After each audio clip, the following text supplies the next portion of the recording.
শখের অ্যাকোরিয়ামটা হঠাৎ করে ভেঙে গেছিলো। সেই দিনের ব্লগটা এটা শ্যুট করেছিলাম, যদিও আমার চোখে জল ছিল, কারণ মনে হচ্ছিল যে মাছগুলো হয়তো মরেই যাবে, অ্যাকোরিয়ামটা হয়তো ঠিক হবে না, চালানো যাবে না। তো ফোল্ডিং টেবিলের ওপর রাখা ছিল বাড়িতে, মানে ফ্ল্যাটে যখন নতুন রং হচ্ছিল তখন ওরা সরিয়েছিল মিস্ত্রিগুলো, তারপর কোনোভাবে আটকে রেখে গেছিলো। রাজীব জল চেঞ্জ করতে গিয়ে যাই ওয়েটটা কমে গেছে, অমনি সঙ্গে সঙ্গে পড়ে গেছে। তো আমি খুবই ডিসঅ্যাপয়েন্টেড হয়ে পড়েছিলাম, আমি বলেছিলাম যে আর রাখবো না, কিন্তু রাজীব আবার সেটাকে সারাতে দিয়ে এসেছে। দেখো রিপেয়ারিং হয়ে গেছে। আর এইদিকে যে টেপটা ছাড়া আছে না, এইদিকের গ্লাসটা পুরোটাই ভেঙে গেছিলো। আমার ভাগ্য ভালো যে একটা গ্লাসের ওপর দিয়ে গেছে, আমার মাত্র 150 টাকা নিয়েছিল সারাতে অ্যাকোরিয়ামটা।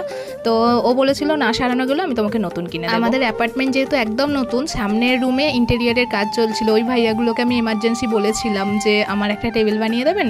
তো সেই জন্য আমার বাড়ির ইন্টেরিয়ারের সাথে ডিজাইন করে ওরা একটা টেবিলটা বানিয়ে দিয়েছে, মানে এই টেবিলটা বানিয়ে দিয়েছে। এটা অনেকটাই বড়, দেখতে ছোট লাগছে। আর আমি বলেছিলাম হ্যান্ডেলটা আমার এর সাথে ম্যাচ করতে হবে, সিংহাসনের যে ড্রয়ারটা তার সাথে ম্যাচ করতে হবে। আর এই সিটটা অ্যাক্রেলিক সিটটা আমার টিভি ক্যাবিনেটের, তো আমি এই সিটটা রেখে দিয়েছিলাম, মানে আগের ছিল বেচে। এই সিটগুলো প্রচুর কস্টলি হয়, আমি ইন্টেরিয়ার ডিজাইনারকে দিইনি, মানে এটা রেখে দিয়েছিলাম যদি পরে কিছু করাই। তো আমার কাজে দেখে গেল টেবিলটা পুরোটা হয়ে গেছে।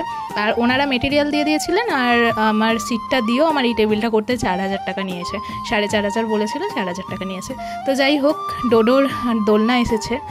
আর এই দোলনাটার প্যাকেজিংটা এতটাই খারাপ দিয়েছিল, আমি জানি প্রোডাক্টটা ড্যামেজ আসবে, সেই জন্য আমরা পুরোটা খুলিনি, নর্মাল সেট করেছি। স্ক্রু লুজ ছিল, একটা দুটো স্ক্রু ভাঙা ছিল, যদিও পড়ে যায় ভয়েতে আমি এটা রাখতে পারিনি, রিটার্ন করে দিয়েছিলাম।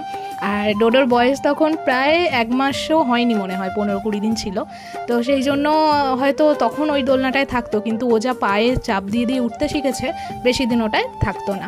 আর আমাদের ফ্ল্যাটে নতুন গ্যাসের লাইন আসছে, সিলিন্ডার আর ইউজ করতে হবে না, গ্যাসের লাইনের জন্য কাজ চলছে, সোসাইটি থেকে কাজ করে দিচ্ছে। আর আমাদের নতুন কানেকশান নিতে মোটামুটি 8000 টাকা বলেছিল যে নতুন কানেকশান নিতে লাগবে, তারপরেই কারেন্টের ইলেকট্রিকের যেরকম মিটারে বিল আসে সেরকম গ্যাসেরও বিল আসবে। তো যাই হোক, কিচেনের মধ্যে আমরা সেই লাইনটা করিয়ে নিয়েছি, কারণ সিলিন্ডার খুবই রিস্ক জিনিস। আর ভাই আর মা, মানে আমার শাশুড়ি মা সেদিন চলে আসার কথা, কারণ ভাই আমার মাকে নিয়ে গিয়ে আমার শাশুড়ি মাকে রিটার্ন নিয়ে আসার কথা ছিল। তো যেহেতু ও বাড়ি আসবে, সেই জন্য আমরা এই পিৎজাটা অর্ডার করেছিলাম ওকে টেস্ট করানোর জন্য। এটা চিজ ভলক্যানো এই ধরনের কিছু একটা নাম ছিল, আমার মনে নেই।